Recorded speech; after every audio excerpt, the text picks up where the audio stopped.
harus kamu lakukan selama ada di kelas ini. Gitu ya. Berarti diisi nanti apa yang kamu lakukan di sini atau yang seharusnya kamu lakukan di sini kamu tulis. Nanti kita tulis semuanya di situ. Kita rubah nanti menjadi kesepakatan kelas dan kita yakini menjadi keyakinan kelas. Sampai di sini ada yang mau ditanyakan dulu kan? Nah ya, tak bagi dulu.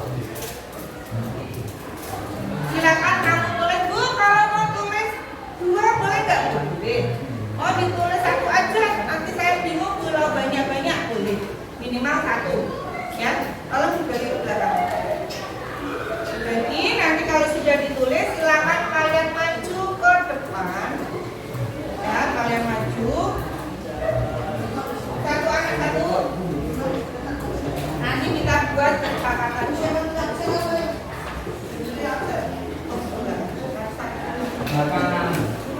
Kalau sudah langsung maju ditempel ke sebelah sini ya.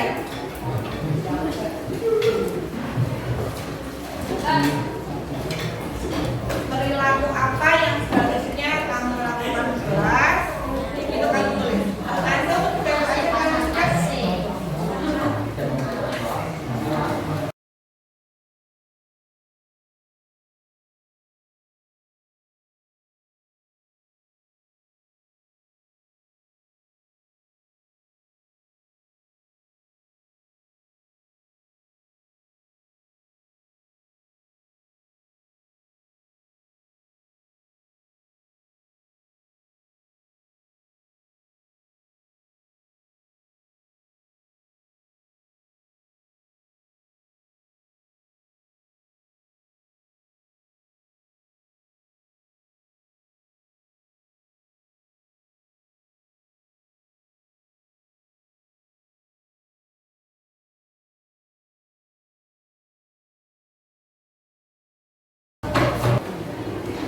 Sudah semua ya.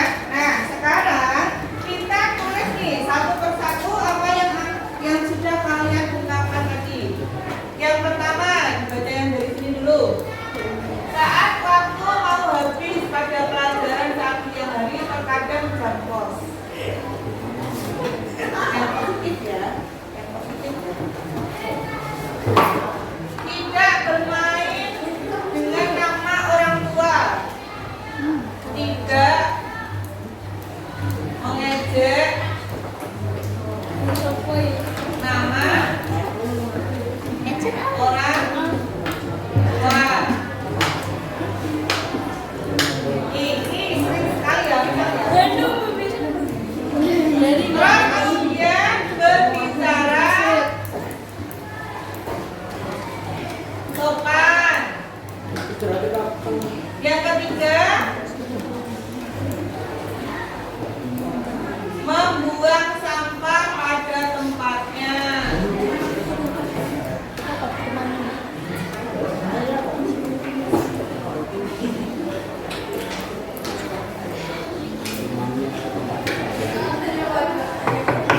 Terus diam ketika guru sedang menjelaskan.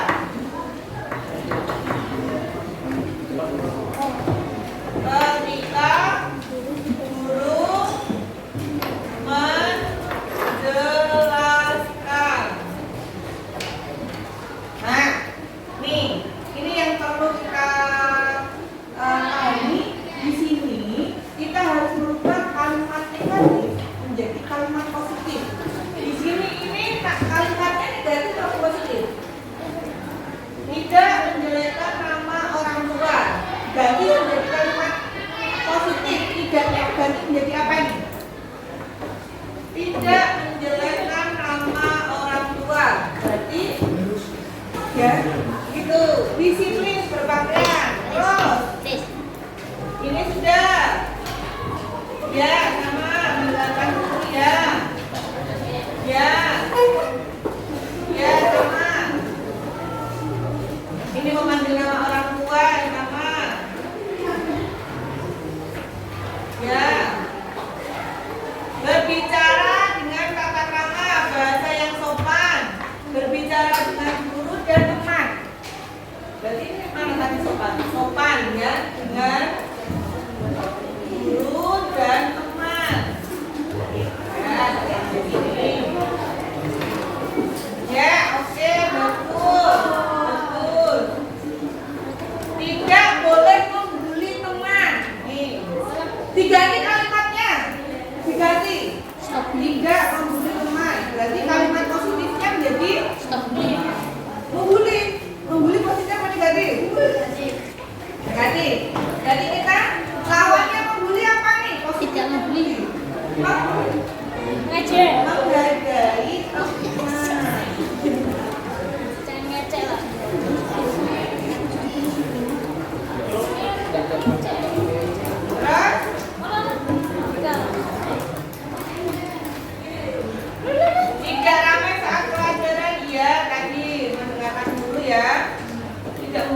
mendengarkan dulu, memberi teman. Oke, ini poinnya. Ada 10 poin di sini. Kamu mempunyai impian kelasnya seperti itu. Menghormati nama orang tua. Berbicara sopan dengan guru dan teman. Membuang sampah pada tempatnya. Mendengarkan saat menjelaskan pelajaran ya, saat guru maaf minta di sini. Terus menghargai pendapat teman, pintar, melaksanakan. Oke, terus jadi tepat waktu. Terus kemudian Jangan salah. terus Disiplin. terus kemudian Menghargai. ini kita sepakati atau tidak? Menghargai. Sepakat?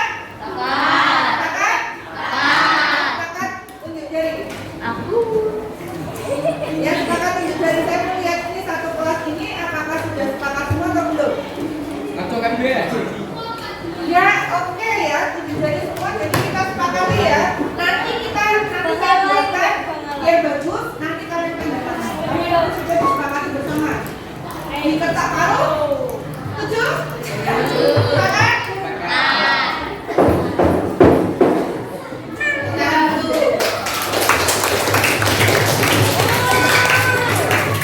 Sekarang kita buat dari kesepakatan kelas ini ya, kesepakatan kelas ini. Bu, akhirnya ini Bu, 10 Bu. Kalimatnya saya nggak hafal. Nah, kita buat keyakinan kelas dengan kalimat yang simpel, kalimat yang pendek. Oke, isinya tentang apa? Isinya tentang nilai-nilai kebajikan, menghormati, menghargai, seperti itu ya. Oke, keyakinan kelas, keyakinan kelas.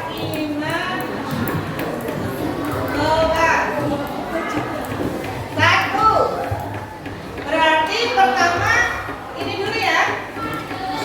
Tadi ini apa? Ucapkan salah. Salah. Ini ditulis senyum, senyum, salah, sabar. Terus apa lagi? Sopan. Ya betul, santun. Sudah ada salam, salam masuk, senyum dengan teman. Kemudian bisa apa kabar teman-teman. Santun ngomongnya. Oke, yang kedua, berarti ini 5S ya Jam? 5S. Biar lebih diingat, yang jawab saya apa? 5S. Saya harus salam, menyapa teman. Kita sopan dan santun. Oke. Terus kemudian, nah ini yang ketiga, yaitu menghormati orang tua, berbicara sopan kepada guru, mendengarkan guru saat berbicara. Itu berarti kita melakukan apa? Menghargai pendapat teman. Berarti apa? Saling, saling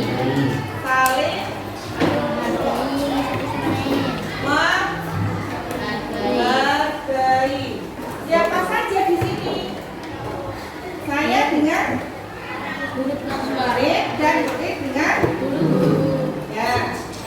Terus yang keempat, disiplin. Oke, ini ya, disiplin berpakaian. Terus kemudian ada pakai sudah disiplin. Oke, yang kelima. Terus apalagi nih? Yang belum masuk apa? Coba. Tidak membeli. Tidak membuli, kan saling menghargai ya. Yang ketiga, membuang sampah pada tempatnya. Kita buat menjadi Oke. Ada lagi yang belum kan? Sudah. Jadi dari kesepakatan kelas 10 ini menjadi keyakinan kelas 5. Kita yang ini ya. Ya. Mulai dari ini kita yang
yang saya pelajari dari modul 1.4 pada pendidikan guru penggerak akan saya bagi kepada Bapak Ibu semua.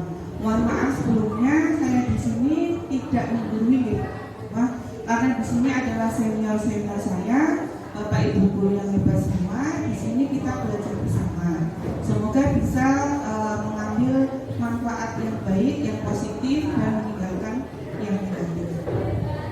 Bapak Ibu, sering sekali kita mendengar kata budaya positif akhir-akhir ini.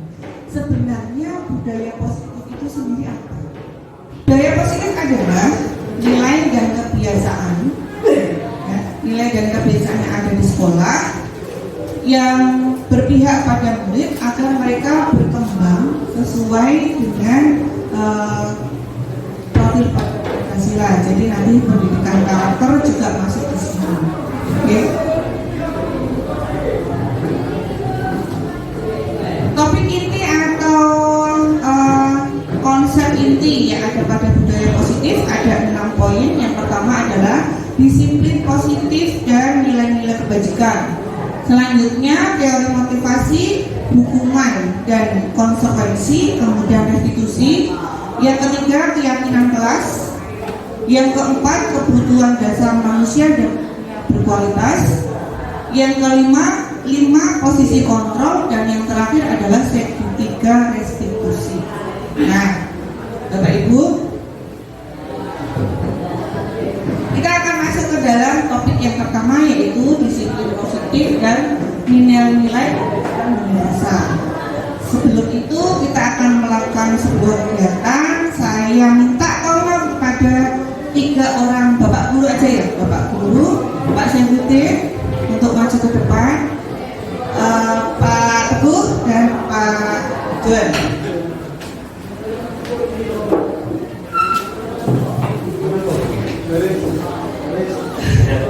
Bisa menghadap ke sana ke Bapak Ibu Guru semua.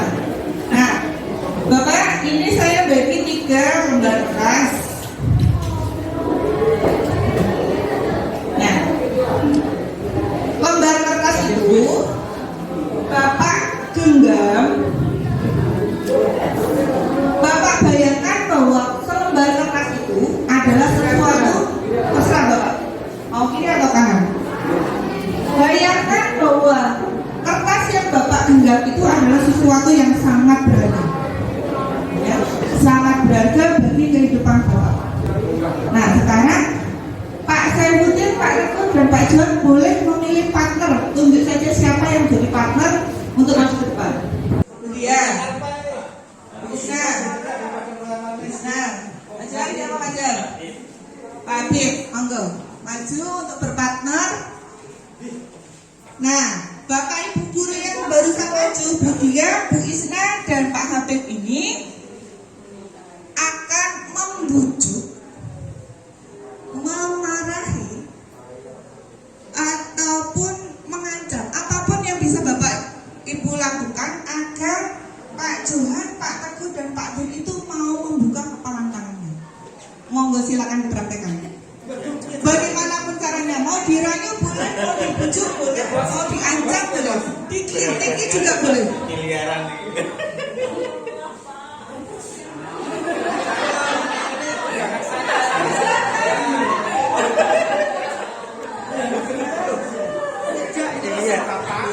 Maksudnya 10 detik aja ya, 10 detik aja ya.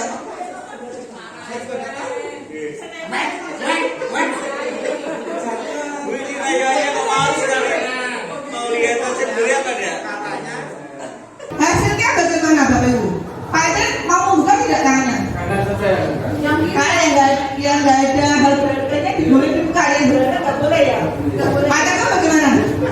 Nggak boleh. Pak Eden bagaimana? Belum boleh. Sekarang saya tanya ke Pak D, kenapa tidak mau membuka Pak? Ini sudah belajar bagi saya. Saya ini kurang tahu. Apa yang Bu Isna lakukan ketika tadi berharap bisa membuka kepala tangan Pak Teguh? Ya merayu. Wah, berarti sama Bu Isna ini. Nanti katanya mau dipinjam dan dikembalikan dan sebagainya. Berarti rakyatnya Bu Isna nggak mempan ya Pak? Oke, bagaimana tadi Pak Habib? Sama Pak. sudah meraih saya Pak. Bu. Saya yang meraih cowok dan tidak mempan. Nah, Bapak Ibu, apa yang bisa disimpulkan dari yang Bapak Ibu lakukan di sini?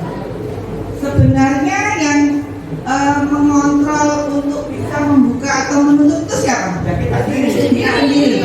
Walaupun dibujuk, walaupun diancam, ya. Terima kasih Bapak Ibu. Terima kasih untuk Bapak Ibu semua.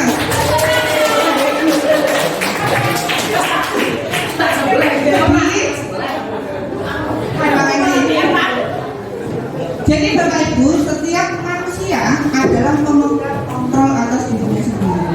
Mau dipaksa pun, mau dibujuk pun, mau diancam sekalipun, kalau kita tidak mau atau tidak membiarkan kita untuk menerimanya, maka tidak akan terjadi. Okay? Nah, kontrol itu sendiri maknanya bergeser. Nah, William Glasser dalam teori kontrolnya itu meluruskan apa makna dari kontrol itu sendiri. Jadi ada miskonsepsi yang disebut dengan ilusi kontrol. Yang pertama, ilusi guru mengontrol murid. Bapak Ibu, guru itu tidak bisa mengontrol murid. Yang terjadi apa? Yang terjadi adalah murid itu mempersilahkan dirinya untuk dikontrol. Kalau murid tidak mau dikontrol, bisa tidak dipaksa ataupun dibujuk, tidak akan bisa. Kemudian ilusi yang kedua, bahwa kritik dan membuat orang merasa bersalah dapat menguatkan karakter. Dikritik, dibuat merasa bersalah, itu katanya bisa menguatkan karakter. Padahal itu sesuatu yang salah. Kenapa? Kalau anak dikritik, kemudian dibuat merasa bersalah, jadi merasa bersalah, yang muncul adalah identitas gagal. Gagal seperti apa? Dia akan merasa rendah diri, merasa khawatir kalau melakukan kesalahan lagi.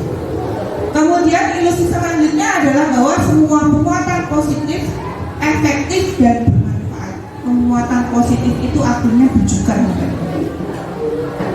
Mungkin bujukan kepada anak-anak kita itu efektif di jangka pendeknya, namun di jangka panjangnya sering dibujuk lama-kelamaan bosan. Akhirnya apa? Tidak mau lagi. Bahkan yang ekstrim itu anak-anak akan tergantung pada ucapan dari gurunya, tidak bisa mandiri. Ilusi yang terakhir adalah bahwa orang dewasa memiliki hak untuk memaksa. Padahal ya, kita itu orang dewasa merasa apa yang kita lakukan itu benar dan kita memaksa anak itu untuk mengikuti apa yang kita lakukan. Padahal untuk jangka panjangnya itu tidak bagus. Ya, kalau anak tidak sering diajak berbicara, menentukan pilihannya sendiri, hanya mengikuti apa yang kita lakukan, itu jangka panjangnya bisa menyebabkan perseteruan atau penuh. Bagaimana cara kita merubah paradigma yang tadinya dengan stimulus respon menjadi teori kontrol, menjadi kontrol yang baik. Nah, siapa sesungguhnya yang memiliki kontrol itu? Yang pertama, kita mencoba mengubah orang agar berpandangan sama dengan kita. Nggak bisa. Kita harusnya beralih atau berubah menjadi kita berusaha memahami pandangan orang lain tentang dunia dari sudut pandang orang lain. Tentunya di sini adalah sudut pandang murid. Kemudian berperilaku buruk dilihat sebagai suatu kesalahan. Kotean, tidur, terlambat itu dilihat sebagai sebuah kesalahan. Tapi sesungguhnya semua perilaku itu memiliki tujuan. Kemudian orang lain bisa mengontrol saya, bisa tidak tadi? Tidak bisa nih. Yang bisa mengontrol adalah diri kita sendiri. Kemudian paksaan ada pada saat bujukan gagal. Nek dibujuk angin akhirnya dipaksa. Itu harus kita rubah. Menuju ke mana? Menuju ke kolaborasi dan konsensus menciptakan pilihan-pilihan baru. Kemudian berpikir menang kalah. Kalau berpikir menang kalah, kalau kamu tidak ikut saya, kamu harus gini-gini.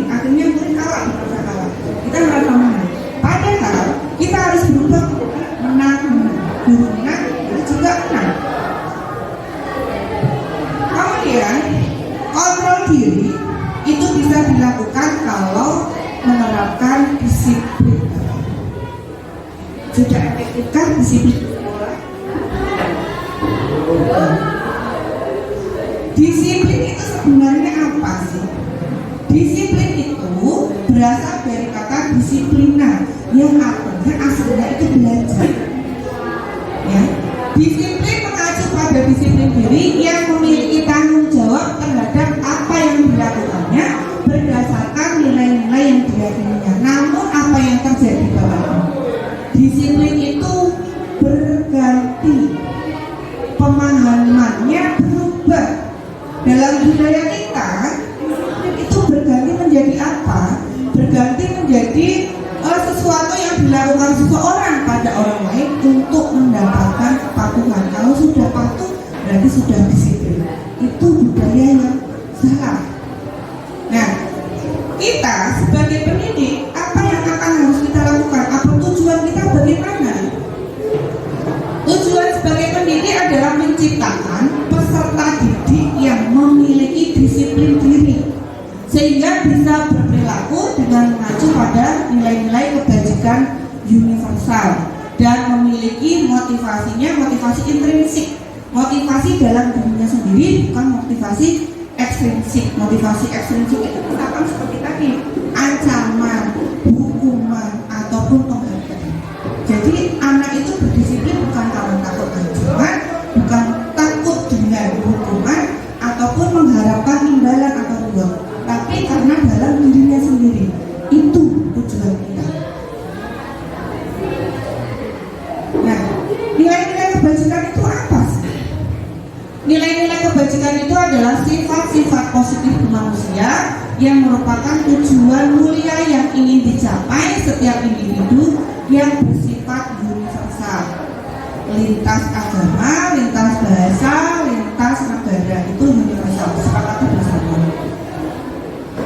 Dengan mengaitkan nilai-nilai kebajikan yang diyakini seseorang, maka motivasi intrinsiknya itu akan muncul.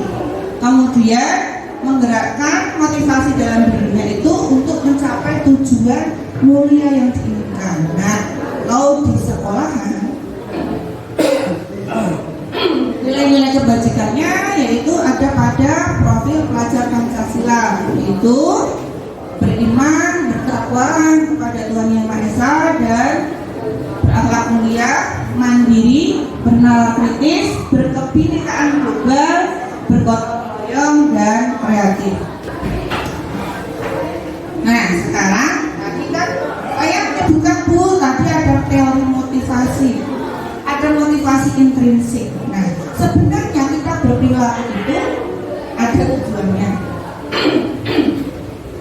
Ada tujuannya dan ada yang mendorongnya. Bapak Ibu itu berpakaian rapi, kudunya harus pink, bajunya harus ini. Itu ada tujuannya kan Bu? Ya. Nah, tujuan atau dorongannya biar apa sih? Nanti aku biar kelihatan rapi, biar enak dilihat dan seperti itu. Nah, perilaku manusia itu motivasinya ada 3.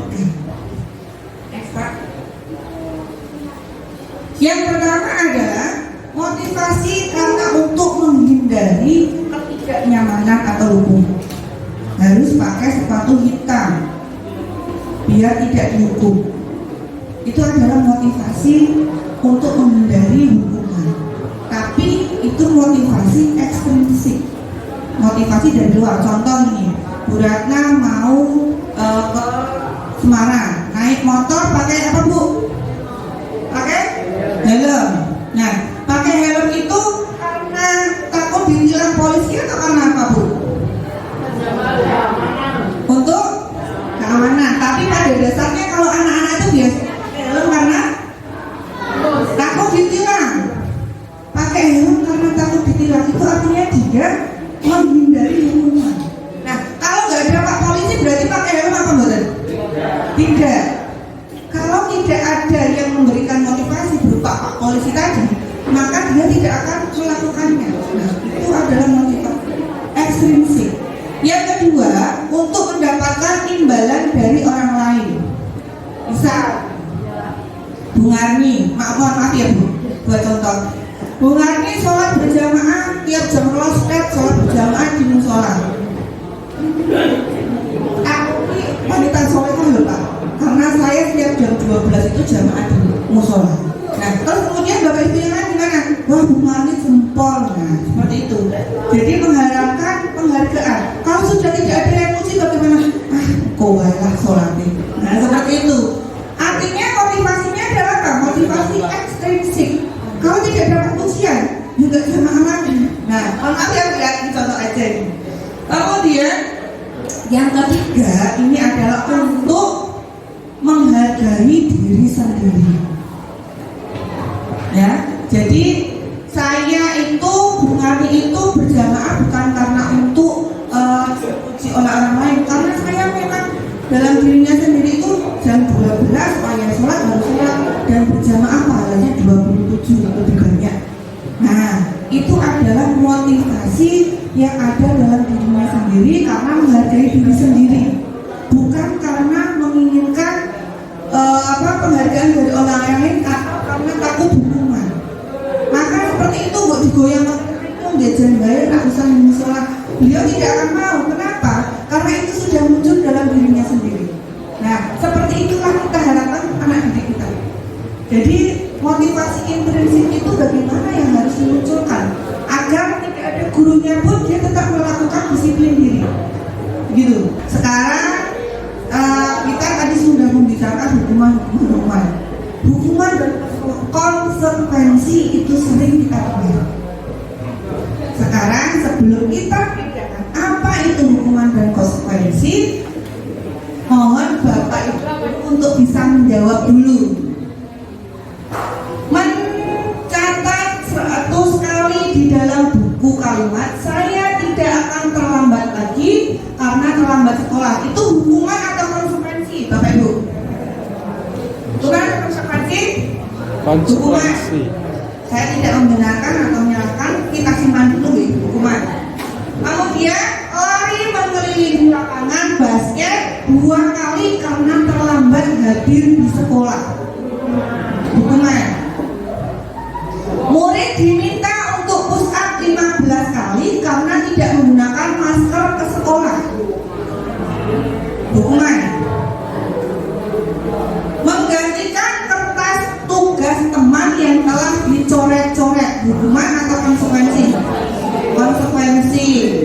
Selanjutnya membersihkan tumpahan air di meja tulis karena tersenggol saat belajar. Ini hukuman atau konsekuensi? Konsekuensi.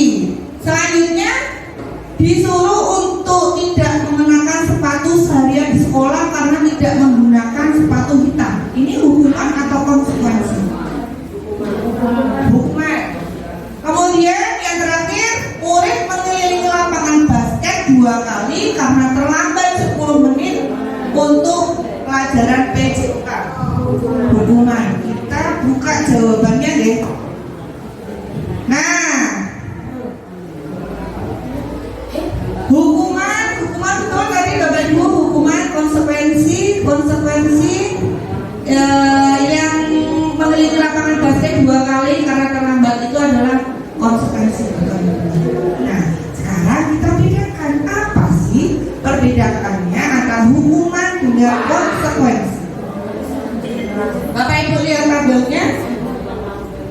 Nah, hukuman itu adalah sesuatu yang menyakitkan yang harus terjadi, sedangkan konsekuensi sesuatu yang harus terjadi. Beda ya? Beda ya? Membuat anak sakit fisik maupun hati untuk jangka waktu yang lama. Kalau konsekuensi membuat anak tidak nyaman dalam jangka waktu pendek, di awalnya saja mungkin tidak nyaman kalau konsekuensi. Kemudian anak membenci kedisiplinan, itu efeknya. Kalau hukuman, akibatnya anak akan membenci kedisiplinan. Kalau konsekuensi, anak akan menghargai disiplin. Selanjutnya, hukuman itu berupa paksaan. Kalau konsekuensi, stimulus respon atau tanggapan. Kemudian mendorong anak menyakiti diri sendiri. Hukuman akan mendorong anak menyakiti diri sendiri. Sedangkan konsekuensi mendorong anak agar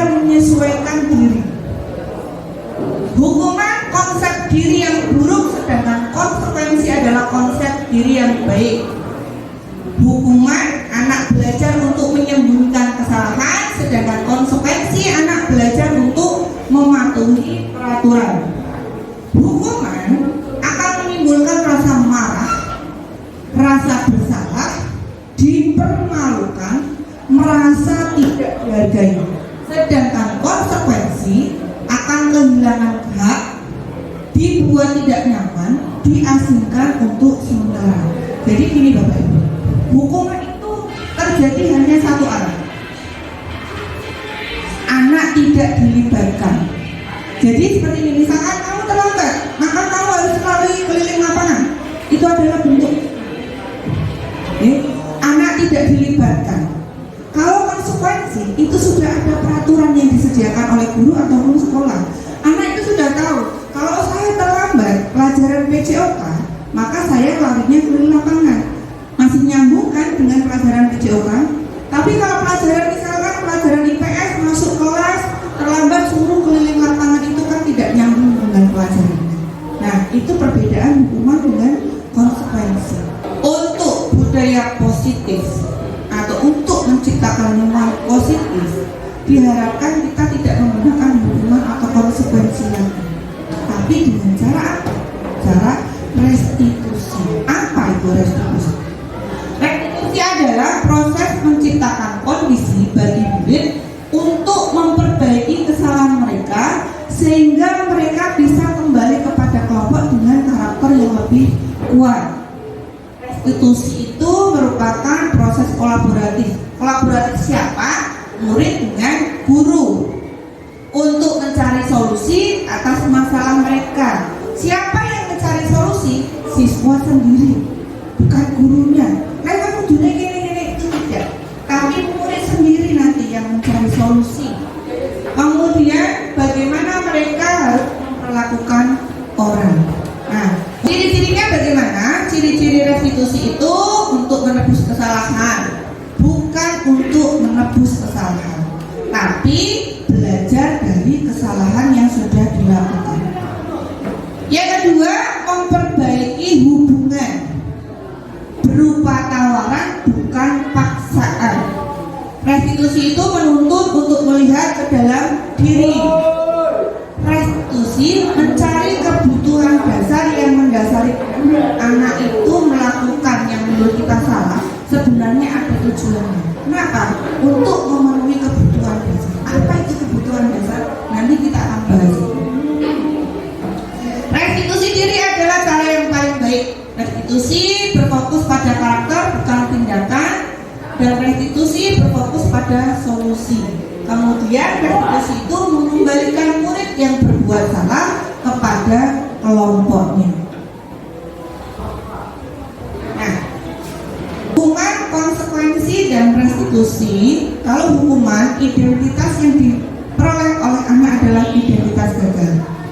Mereka akan merasa rendah diri, mereka akan merasa frustasi, sehingga muncul kalimat-kalimat negatif dalam diri mereka. Kalau konsekuensi itu identitasnya identitas sukses. Tapi di sini konsekuensi itu motivasinya masih motivasi ekstrinsik. Motivasi karena ini kalau saya melanggar peraturan berarti aku kontinu. Nah, motivasinya masih motivasi ekstrinsik. Sedangkan restitusi itu adalah identitas sukses. Restitusi itu motivasinya adalah motivasi yang timbul dari dalam diri sendiri, karena anak nanti akan mencari jalan keluar atau solusi sendiri. Jadi di sini bernilai positif. Nah, ini keyakinan kelas yang kemarin Bapak Ibu sudah buat. Kemarin judulnya kesepakatan kelas gitu. Nah, sebenarnya keyakinan kelas itu lebih dalam lagi dari kesepakatan kelas. Jadi nanti diharapkan kita tidak hanya membuat kesepakatan kelas, tapi juga menjadi keyakinan kelas. Mengapa tidak peraturan saja? Mengapa harus keyakinan kelas? Nah, mengapa kita memiliki peraturan harus menggunakan helm bila mengendarai kendaraan roda 2? Tadi karena motivasinya apa, Bu? Demi keamanan, demi keselamatan.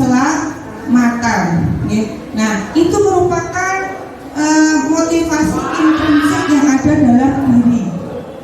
Nah, keyakinan kelas yaitu nilai-nilai kebajikan yang tadi Bu Ratna sebutkan. Keselamatan itu nilai kebajikan yang disepakati secara tersirat maupun tersurat dan kemudian diyakini. Yakin kalau pakai helm itu menjaga keselamatan, maka dia kemanapun akan memakai helm. Nah, dengan adanya peraturan yang ada di kelas, kemudian berganti menjadi keyakinan kelas. Keyakinan kelas yang tercipta akan memberikan lingkungan positif ke siswa. Kalau lingkungan positif itu sudah muncul, maka akan tercipta budaya positif. Pembentukan keyakinan kelas. Nah, ini berupa pernyataan universal atau gimana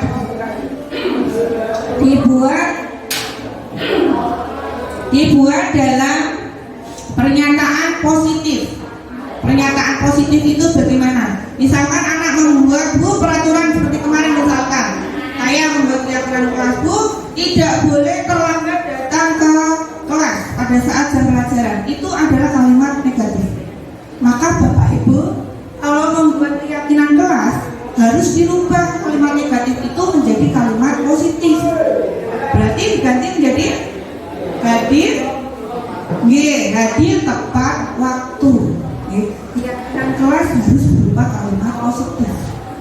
Misalnya lagi dilarang membuang sampah, itu negatif atau positif? Negatif. Harus dirubah menjadi kalimat positif, menjadi membuang sampah pada tempatnya. Hebat sekali, Pak. Dan keyakinan kelas itu jangan terlalu banyak, Bapak Ibu.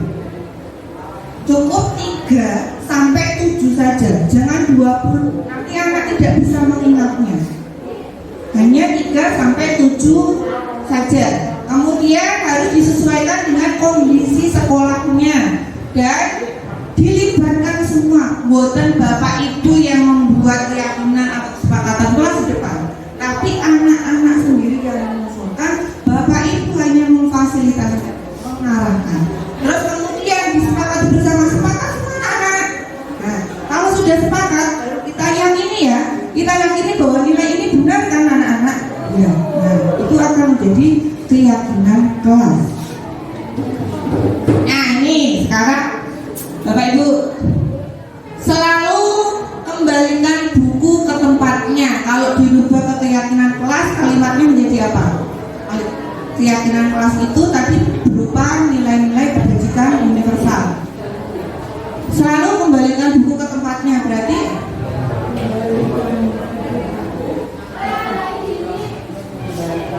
mengembalikan buku paket itu nilai kebajikannya apa? Berarti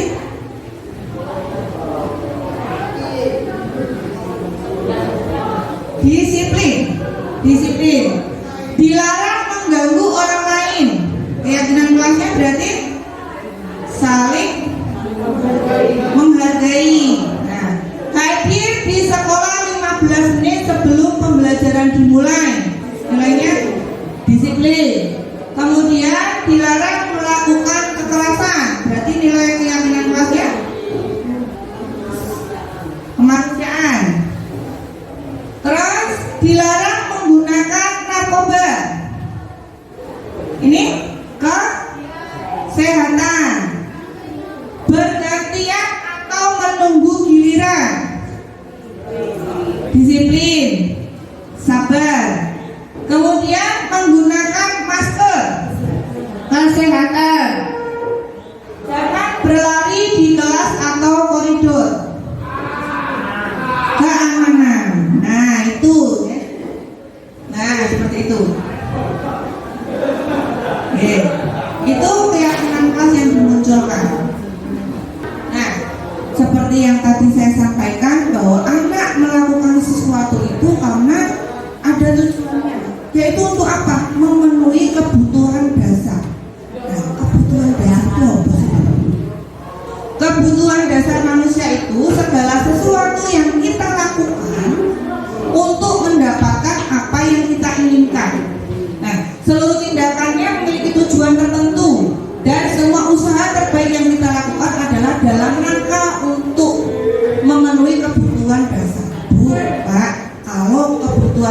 kebutuhannya secara positif tidak terpenuhi, maka anak-anak akan mencarinya dengan cara yang negatif. Itulah muncul yang Bapak Ibu sebut dengan kesalahan. Nah, 5 kebutuhan dasar manusia. Yang pertama adalah bertahan hidup berupa makanan. Bocah kudu nek lapar belum sarapan, dia pasti akan mencari makanan. Nggih. Kok telat dari mana pun dari kantin lapar. Karena dia memenuhi kebutuhan hidup apa? Bertahan hidup. Kemudian kasih sayang, rasa diterima, diperdulikan. Kalau gurune adunya aku rak pinter ke bukan wis rak tau dadek aku misalkan seperti itu. Dia kebutuhan dasarnya apa? Kebutuhan dasar kasih sayangnya tidak terpenuhi, akhirnya apa? Golek perkara kalau bukan. Itu seperti itu misalnya. Terus kemudian penguasaan, harga diri, keinginan untuk dianggap, memimpin, berprestasi, diakui di dunia. Dia sudah merasa paling aktif, paling pintar, tapi kalau gurunya itu nggak tahu digatekke, tidak diberikan panggung, maka dia kebutuhan dasarnya tidak terpenuhi. Kebutuhan dasar penguasaan. Kemudian kebebasan, mandiri, memiliki pilihan, mencoba hal baru. Misalkan kalau di kelas bagaimana Bapak Ibu? Bu, materi ini kuwi enyel Bu, metode kok ngomong tok Bu. Dia tidak bisa memilih untuk Bu metode yang lain aja Bu, misalkan dengan permainan gurunya Allah ngel-ngeli misalkan seperti itu. Maka kebutuhan dasar dia yaitu kebebasan tidak terpenuhi. Akhirnya dia apa? Melakukan yang Bapak Ibu sebut dengan kesalahan. Kemudian yang terakhir adalah kesenangan, bermain, humor, antusiasme, tertawa. Ini anak-anaknya sebenarnya suka loh. Maka dalam pembelajaran kita selipkan permainan, kita selipkan guyonan-guyonan yang masih input dalam pembelajaran kita. Maka kebutuhan dasar kesenangannya akan terpenuhi. Bapak Ibu, kita di kelas itu atau di sekolahan memposisikan diri sebagai apa? Nah, menurut Dayan Kosen, kontrol guru itu ada 5. Guru, orang tua ataupun pimpinan perusahaan itu ada 5. Yang pertama adalah posisi penghukum. Kemudian pembuat merasa bersalah. Yang ketiga teman. Yang keempat pemantau, dan yang kelima adalah manajer. Nah, nanti ini saya minta Bapak Ibu untuk merasakan Bapak Ibu itu ada di posisi mana. Nanti setelah ini saya akan bagikan kertas Bapak Ibu untuk bisa ditempel. Jujur saja pada diri sendiri, Ibu itu atau Bapak itu menempatkan dirinya sebagai lain.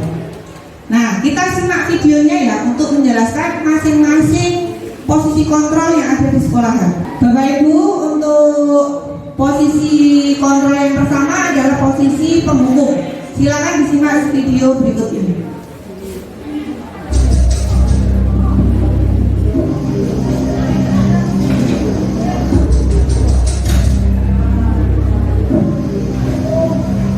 Naren, sini kamu. Selamat pagi Bu. Selalu terlambat. Kamu deh pasti terlambat. Maaf Bu, saya Apa? Apa coba? Alasan kamu apa lagi? Kapan sih kamu tidak terlambat? Malas sekali ya kamu jadi anak. saya Dasar pemalas. Gak kapok-kapok sih kamu. Sudah berapa kali terlambat? Sana, kamu keliling lapangan basket 2 kali. kenapa saya harus ke lapangan basket Bu? Kenapa? Kamu lawan ibu. Berani-beraninya jawab. Sudah terlambat, masih berani jawab pula. Sekarang keliling lapangan basket 5 kali sekalian. Biar kapok. Cepat. Pergi sana ke lapangan basket.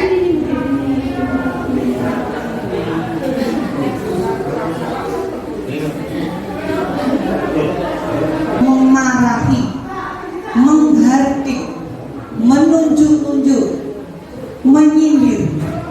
Nah, dampaknya bagi murid apa Bapak Ibu?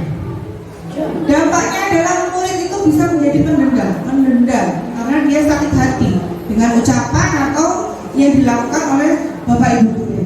Kemudian tidak menyukai gurunya akhirnya karena sudah dendam, akhirnya tidak suka gurunya dan tidak suka maturnya. Kemudian dia akan mengulangi kesalahannya. Jika posisi penghukum ini berhasil, tapi motivasi yang timbul pada anak adalah motivasi ekstrinsik. Nek anak Pak guru kae sesuk nenek aku yang apa mesti Pak telat. Nah, seperti itu. Motivasinya adalah motivasi ekstrinsik. Nah, sekarang posisi kontrol yang kedua adalah posisi sebagai pembuat merasa bersalah. Silakan Bapak Ibu simak video berikut ini.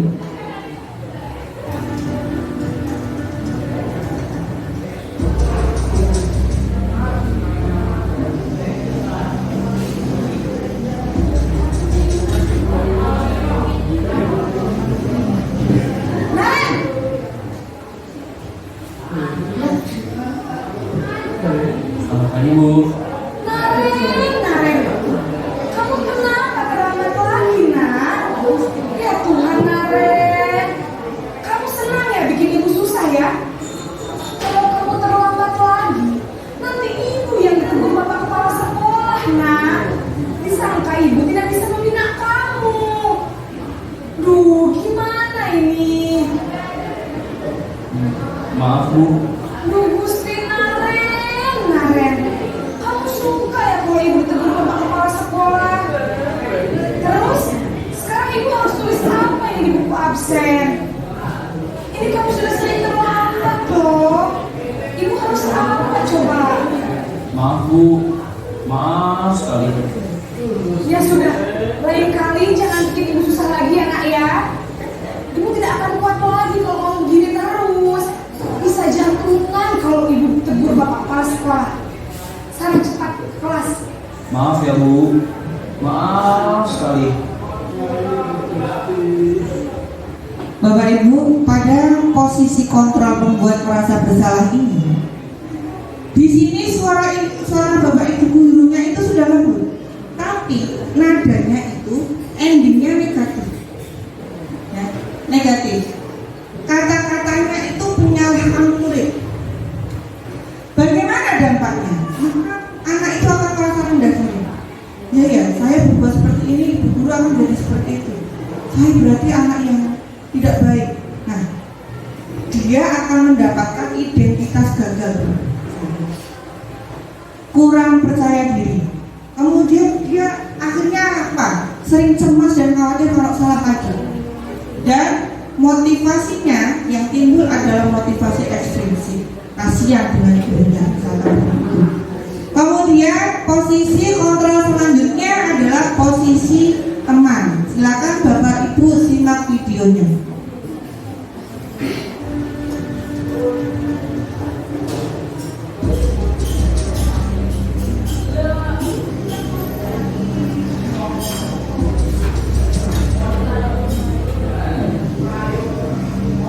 Naren,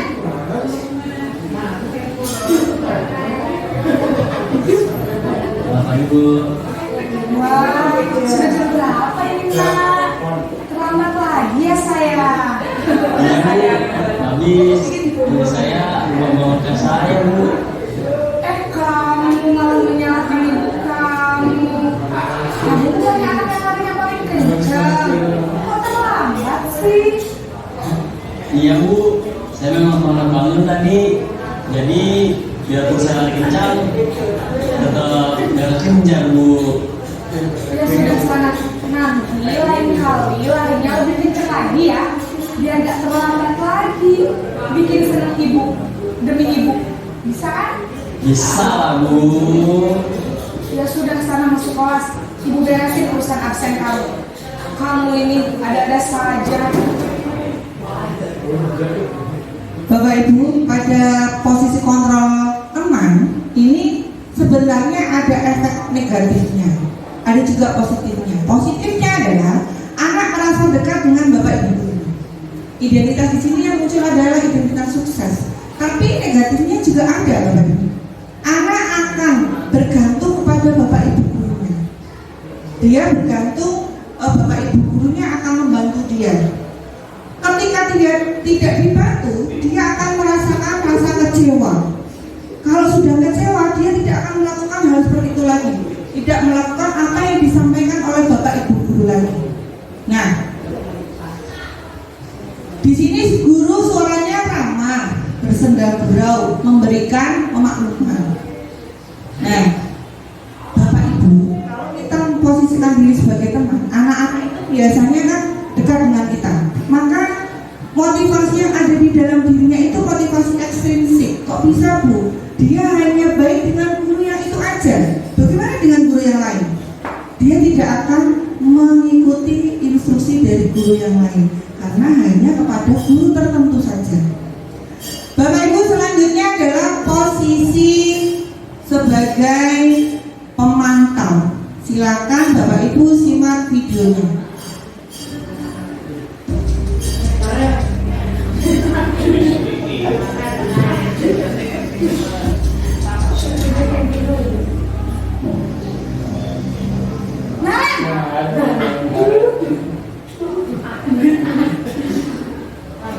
Ibu, Naren, apa peraturan sekolah kita tentang jam berapa kita harus masuk sekolah, Nak? kita harus di sekolah jam 7, Bu. Iya betul, sekarang sudah jam 7.20. Naren sudah tahu konsekuensinya jika terlambat hadir. Paham, Bu? Saya harus tinggal kelas pas jam istirahat selama 20 menit. Iya benar, konsekuensinya demikian. Jadi nanti jam 9.30 pas istirahat, kamu harus tinggal di kelas, kerjakan tugas tambahan untuk ketertinggalan kamu, ya? Baik, Bu. Bapak Ibu, untuk posisi kontrol sebagai pemantau, tindakan guru itu suaranya datar, bukan melambai-lambai atau friendly seperti tadi, tapi suaranya datar, tapi tidak emosional. Mengarahkan murid berdasarkan peraturan dan konsekuensinya. Guru pada pemantau ini sering mencatat dan memantau apa yang sudah dilaksanakan oleh murid. Bagaimana dampaknya? Maka anak itu berorientasinya pada konsekuensi. Kalau saya melakukan ini akan seperti ini. Kalau saya tidak melakukan ini akan seperti ini. Orientasinya hanya pada konsekuensi saja. Kemudian cenderung tidak mandiri. Walaupun identitasnya sukses, tapi motivasi yang timbul adalah motivasi ekstrinsik saja. Nah, sekarang posisi yang terakhir adalah posisi kontrol sebagai manajer. Monggo disimak videonya.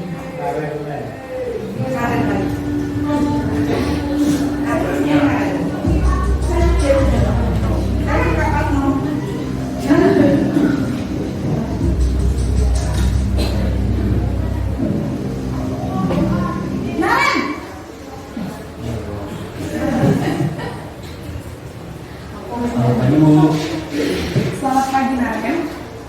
Maaf, Bu, saya terlambat. Iya, sekolah masuknya jam 7, sekarang sudah jam 7.20. Jadi sekarang bagaimana ini, Naren?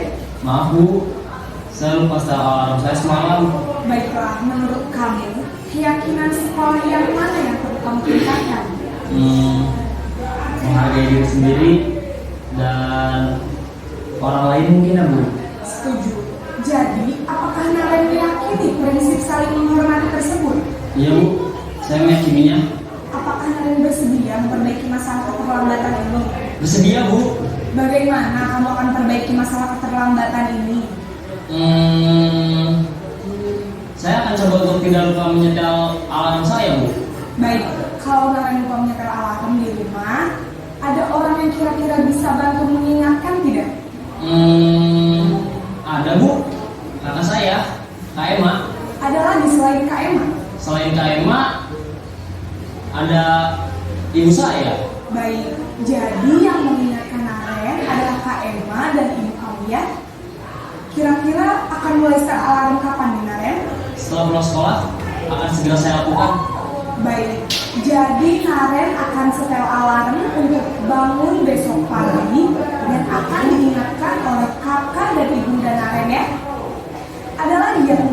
dilakukan, Naren? Agar tidak terlambat bangun lagi. Tidak ada, Bu. Baik, Naren. Terima kasih untuk kerjasama kamu. Sekarang kamu perlu kembali ke kelas untuk belajar. Baik, Bu. Terima kasih. Bapak Ibu, pada posisi kontrol sebagai manajer ini, jadi Ibu guru atau Bapak guru suaranya netral, tidak emosional, juga tidak terlalu ramah, formal.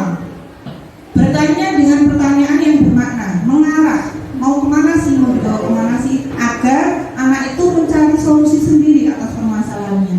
Kemudian membimbing dan memecahkan masalahnya secara mandiri. Jadi bukan ibu atau bapak guru yang memecahkan masalah, tapi anak sendiri yang berpikir dan mencari solusi atas permasalahan sendiri. Bagaimana dampaknya bagi murid? Dampaknya disiplin dalam diri, karena dia meyakininya sendiri. Dia mencari solusi sendiri. Kemudian mandiri, anak juga percaya diri, dan motivasi yang timbul adalah motivasi intrinsik. Nah, posisi manajer inilah yang seharusnya kita lakukan, Bapak. Untuk menciptakan budaya positif, lingkungan positif, maka posisi guru sebagai manajer inilah yang kita butuhkan.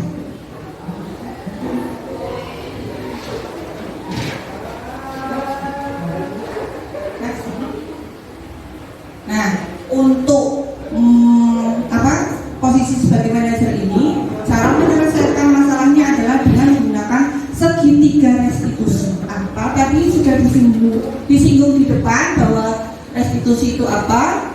Nah, suatu proses dialog yang dijalankan oleh guru agar mendapatkan murid yang mandiri dan bertanggung jawab. Namanya segitiga, Bapak Ibu. Jadi ada 3 langkah untuk menyelesaikannya. Yang pertama adalah menstabilkan identitas. Yang kedua, validasi tindakan yang salah. Yang ketiga adalah menanyakan keyakinan.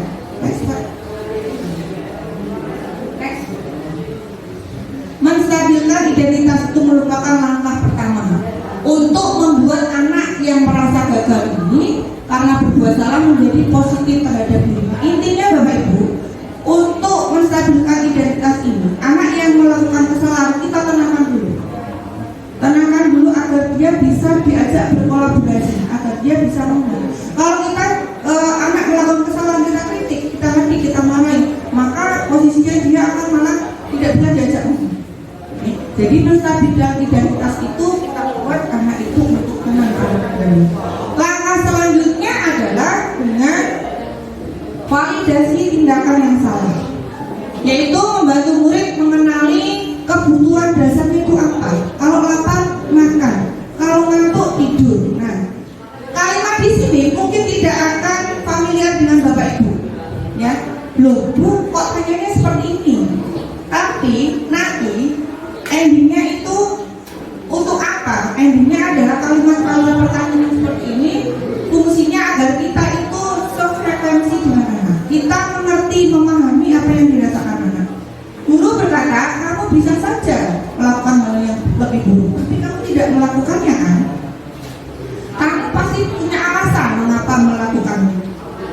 Kamu boleh tetap berusaha menjaga sikap itu, tapi tambahkan sikap yang lain yang lebih baik. Misal, apalagi kamu lapar, ya kalau lapar memang makan, ya. Ibu juga kalau lapar itu juga makan. Kita menyamakan frekuensi terlebih dulu agar anak itu terbuka. Seolah-olah anak itu, oh, guru itu tahu dengan kita. Kenapa kita melakukannya? Baru langkah selanjutnya adalah menanyakan keyakinan. Setelah satu frekuensi, setelah anak mau terbuka, kemudian guru menanyakan keyakinan. Apa yang kamu lakukan itu sudah sesuai apa belum? Nah, setelah tadi dibombong istilahnya, kemudian ditanyakan, sudah sesuai apa belum? Belum, Bu. Kalau belum, keyakinan apa yang belum sesuai?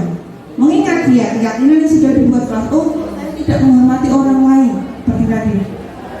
Nah, kemudian kita bimbing lagi, kita bimbing anak untuk mencari solusi dari masalahnya. Nah, Bapak Ibu, saya sudah melakukan segitiga restitusi untuk kasus pada Syafa. Jadi Syafa itu masuk terlambat pada jam pertama pelajaran IPA. karena sarapan di kantin. Bagaimana proses dari sertifikat restitusi itu? Silakan Bapak Ibu simak. Terima kasih Bapak Ibu semua. Mohon maaf yang sebesar-besarnya apabila apa yang saya sampaikan ini tidak berkenan di hati Bapak Ibu guru semua. Jadi sekali lagi saya di sini bukan menggurui, tapi kita belajar bersama untuk menjadi guru yang lebih baik lagi. Semoga apa yang kita lakukan hari ini bermanfaat untuk